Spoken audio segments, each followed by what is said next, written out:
बिस्मिल्लाहिर्रहमानिर्रहीम। अस्सलाम वालेकुम। मैं प्रोफेसर डॉक्टर अंजुम रहमान। आज मैं आपसे डिस्कस करूंगी कि बर्थ कंट्रोल फेलर क्यों होता है। मतलब जो वक्फे के लिए डिफरेंट आप चीज़ें इस्तेमाल करते हैं वो क्यों बहुत दफ़ा फेल हो जाता है, क्यों अनप्लान प्रेगनेंसी इतनी ज़्यादा कॉमन है और कॉन्ट्रासेप्टिव मेथड जो है वो क्यों बहुत दफ़ा फेल हो जाता है। कॉन्ट्रासेप्शन के बहुत सारे तरीके हैं, कुछ परमानेंट है, कुछ नॉन परमानेंट है। परमानेंट जैसे कि हम मर्द या औरत की नस को बंद कर दें, ये परमानेंट मेथड है। इसके पास चांसेस प्रेगनेंसी होने के बहुत कम, नियर टू निग्लिजिबल होते हैं। फिर नॉन परमानेंट मेथड है जिसमें आपके कुछ मैकेनिकल मेथड हैं या बेरियर मेथड्स हैं और कुछ जो है वो आपकी दवाएं हैं। बेरियर मेथड जैसे कि कॉन्डम्स हो गए, स्पंजेस हो गए, डायफ्राम हो गए, ये चीज़ें फीमेल भी यूज़ कर सकती है और मेल भी यूज़ कर सकता है। फिर दवाएं क्या हो सकती हैं? दवाएं टैबलेट्स भी हो सकते हैं, ये इंजेक्टेबल भी हो सकते हैं, और इसके अलावा मैकेनिकल मेथड्स में आपके कॉइल हैं जिसको हम छल्ले कहते हैं। इसके अलावा कुछ ऐसी हमारे मैकेनिकल मेथड्स हैं या कुछ ऐसे अप्लायंसेज हैं जैसे कि हम बाजू पे रॉड को डाल देते हैं जिसमें से स्लो रिलीज ऑफ हार्मोन्स हो रहा होता है, या इवन ऐसे छल्ले मौजूद हैं जिनमें भी हार्मोन रिलीज होता है। वो बहुत सारे साइड इफेक्ट्स है। इवन अगर आपको मेंसेस का प्रॉब्लम है और वो उसको कंट्रोल कर जाता है। प्रॉब्लम ये नहीं है कि क्या मेथड अवेलेबल है और क्या प्रॉब्लम को कंट्रोल करेगा। बेसिकली जिस प्रॉब्लम के लिए यानी कि कॉन्ट्रासेप्शन के लिए वो यूज हो रहा है वो ही प्रॉपर काम नहीं कर रहा। इसकी क्या वजूहत? हम पहली बातें शुरू करते हैं बेरियर मेथड से, जैसे कि कॉन्डम्स हैं, स्पंजेस हैं, डायफ्राम्स हैं।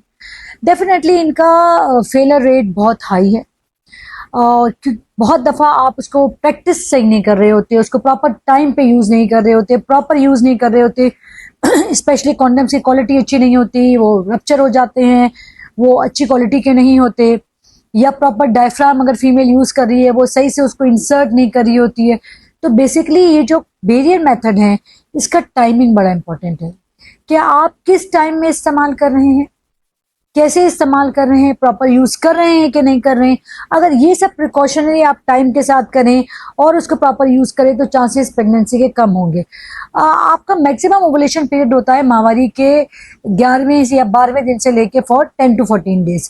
एक्चुअली तो पूरे महीने में कोई भी पीरियड का टाइम 100% मेंसेस के अलावा सेफ नहीं होता, पर स्टिल जो ड्यूरेशन जिसमें आपने मैक्सिमम अवॉइड करना है, मैक्सिमम प्रिकॉशन लेनी है और मैक्सिमम तरीके से प्रिकॉशन लेनी है, वो आपका मिड साइकिल है, यानी कि डे 12 से लेके 10 से 12 दिन जो वो है वो बड़े इंपॉर्टेंट है।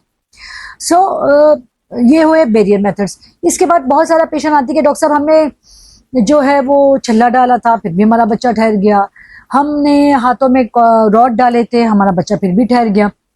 कोई भी मेथड जो है वो 100% रिलायबल नहीं होता। जैसे कि मैंने आपको बताया कि परमानेंट मेथड के अलावा हर मेथड का हाई फेलर रेट हो सकता है, डिपेंड करता है, और लो फेलर रेट भी हो सकता है। वो किस चीज़ पर डिपेंड कर रहा होता है कि आपने उस मेथड को प्रॉपरली यूज कर रही हैं नहीं कर रही हैं, या वो प्रॉपर इंसर्ट हुआ है नहीं हुआ।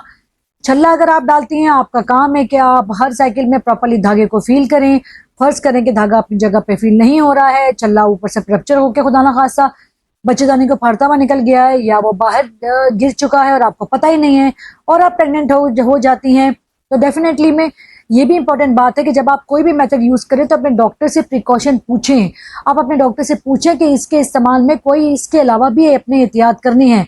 प्रॉब्लम ये है कि हम कोई भी मेथड जब यूज करते हैं तो हम समझते हैं कि जी अब हमारी प्रेगनेंसी बिल्कुल नहीं होगी, और हम फिर प्रॉपर प्रिकॉशन या प्रॉपर एहतियात को नहीं कर रहे होते, जिसकी वजह से प्रेगनेंसी होने के चांसेस ज्यादा हैं। जहाँ तक कि टैबलेट की बात हुई, बहुत सारी खवातीन टैबलेट्स पे होती हैं। उसके प्रॉब्लम यह है कि वो टाइम पे टैबलेट नहीं लेती। सबसे इंपॉर्टेंट बात है कि जब आप टैबलेट लेंगी तो जिस टाइम आप लेंगी, जैसे अगर आज आपने सुबह के 8 बजे सपोज लिया तो अगले दिन भी इसी टाइम लें। नंबर 2, बीच में से टैबलेट का मिस हो जाना। खवातीन अपने कामों में बिजी होती हैं, बच्चों के साथ बिजी होती हैं, वो बड़ा कॉमनली भूल जाती हैं टैबलेट लेना। स्टिल अगर आप एक गोली भूल जाती हैं तो अगले दिन आप डबल गोली ले लें। अगर आप 2 गोली भूल जाती हैं, 2 या 3 गोली भूलने के बाद भी आपकी डॉक्टर आपको प्रॉपर तरीका बताएगी कि जो आपकी पहले टैबलेट मिस हुई है आप उसको कैसे कोप करें। बट स्टिल अगर आप बीच में कभी दवा खा रहे हैं, कभी नहीं खा रही हैं, कभी सुबह खा रही हैं, कभी रात खा रही हैं, तो डेफिनेटली इसका फेलर रेट बहुत ज्यादा हाई होगा। फिर आते हैं इंजेक्टेबल की तरफ। 3 माह का पेशेंट इंजेक्शन लगाती हैं, वो उसके अपने कॉम्प्लिकेशन भी हैं, उसमें मेंसेस का मसला बड़ा कॉमन होता है, पर वो टेम्पररी होता है। पर उसके बावजूद तो पेशेंट खवातीन जो है वो प्रेग्नेंट हो जाती हैं। ये कुछ हद तक डॉक्टर पे भी डिपेंड करता है कि उसकी कोल्ड चेन प्रॉपर मेंटेन हुई या नहीं हुई, उसको जहाँ पे रखा हुआ है उसकी एक्सपायरी इंपॉर्टेंट है, उसकी उसकी जहाँ पे रखा गया है उसकी, और जिस तरह इस्तेमाल किया गया है, मेंसेस के जिन डेज में इस्तेमाल किया गया है, ये सब बहुत इंपॉर्टेंट है। अगर इसका ख्याल नहीं किया जाएगा तो डेफिनेटली इसके भी फेलियर रेट बहुत ज़्यादा हाई होंगे। फिर जैसे कि मैंने आपको बताया कि आपको चाहे आप कैप्सूल डालें चाहे आप छल्ला डालें, इन सब का कुछ जो इंसर्ट किया जाता है, डेफिनेटली वो डॉक्टर ने भी देखना है कि अगर आपकी महामारी के दिन करीब है तो प्रॉपर आपका प्रेगनेंसी का टेस्ट किया जाए और प्रॉपर इंसर्ट किया जाए, और कुछ प्रिकॉशन वो उसको आपको बताएंगे। फिर हो गया मेल पार्टनर। जो मेल पार्टनर कॉन्ट्रासेप्शन यूज करते हैं वो ज्यादातर बेरियर मेथड यूज कर रहे होते हैं। उस पर भी डिपेंड करता है कि वो मेंसेस के किस ड्यूरेशन में इस्तेमाल कर रहे हैं, प्रॉपरली यूज हुआ है, उसमें वो रप्चर तो नहीं हो गया, या कोई ऐसा जो है वो मिसहैप तो नहीं हो गया कि आपका फेलियर हो गया। ये सब चीजों को अगर आप प्रिकॉशनरी तौर पे देखेंगे तो चांसेस ऑफ कॉन्ट्रासेप्शन फेल होने के बहुत कम होंगे। तो कुछ चीजों को तो आपने ख्याल करना है, और इम्पोर्टेंट बात यह कि आपके डॉक्टर भी जब आपको कोई चीज एडवाइस करेगा तो वो आपको समझाएगा। गोली खा लेने से, बेरियर मेथड यूज कर लेने से प्रेगनेंसी ना होने के चांसेस जरूरी नहीं है, मगर उसके प्रॉपर इस्तेमाल से, प्रॉपर प्रिकॉशन से, उसके बाद किन चीजों का ध्यान रखना है, ये बहुत इंपॉर्टेंट है।